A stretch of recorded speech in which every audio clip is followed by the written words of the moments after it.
আজকে শেয়ার করব আমার খুব পছন্দের চিংড়ি মাছের মালাইকারির রেসিপি, যেটা আমরা আমাদের ছাদ বাগানের চুলাতে রান্না করব। প্রথমে মাছগুলোকে সুন্দরভাবে ভাজার জন্য প্যানে সরিষার তেল নিয়ে নিলাম। আমাদের বাসায় সব খাবারই সরিষার তেলেই রান্না হয়। তেলটা গরম হয়ে গেলে এর মধ্যে দিলাম 1 চামচ লবণ। তারপর একে একে মাছগুলোকে ছেড়ে গোল্ডেন ব্রাউন করে ভেজে নিব। মাত্র 1 মিনিটের মতো ভেজে নিলেই কিন্তু মাছে এমন একটা গোল্ডেন ব্রাউন কালার চলে আসবে। তারপর মাছগুলোকে নামিয়ে ফেলতে হবে। এভাবে 1 মিনিট করে করে আমরা আমাদের প্রত্যেকটা মাছই ভেজে নিচ্ছি। এই মাছগুলোকে কিন্তু আবার বেশি ভাজলে এটার টেস্ট নষ্ট হয়ে যাবে। আর এই চিংড়ি কিন্তু রান্না হতে খুবই অল্প টাইম লাগে, তাই এটা যত কম ভাজা যায় তত ভালো। মাছগুলো সব ভাজা হয়ে গেলে এগুলো তেল থেকে উঠিয়ে দিব। তারপর ওই তেলের মধ্যে আরো একটু সরিষার তেল দিয়ে এর মধ্যে ছেড়ে দিব পেঁয়াজ বাটা।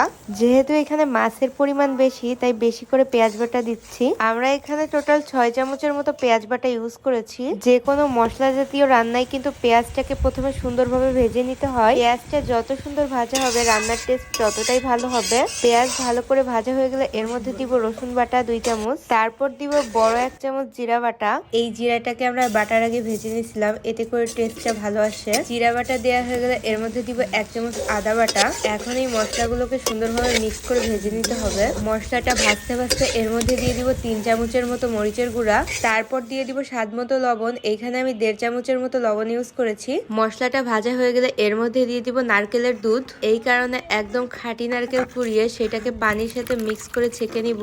তারপর মশলা থেকে তেল ছেড়ে দিলে এর মধ্যে দুধটা দিয়ে দিব, সাথে দিয়ে দিব হলুদ। এখানে আমি প্রায় 3 চামচের মতো হলুদের গুঁড়া ইউজ করেছি। হলুদের গুঁড়া দেওয়া হয়ে গেলে মশলাটাকে সুন্দরভাবে নেড়ে চেড়ে নিব।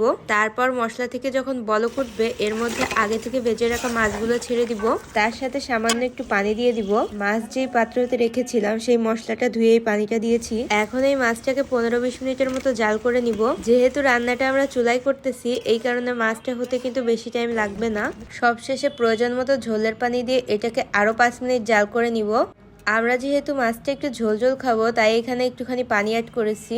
আপনি যদি মাছটা ভুনা করে খেতে চান তাহলে কিন্তু পানি অ্যাড করা লাগবে না। আর মাছটা জাল করার পরে এখন একটা সার্ভিং বলে মাছগুলো নামিয়ে ফেলবো। চিংড়ি মাছের এই মালাইকারির রেসিপিটা আমার অনেক বেশি ফেভারিট।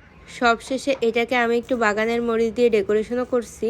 শীতকালের মিষ্টি মিষ্টি রোদে বাগানে কিন্তু রান্না করতে অনেক বেশি ভালো লাগে। এই কারণে শীতের সিজনের টাইম পেলে আমরা আমাদের রান্না বান্না বাগানেই করে থাকি।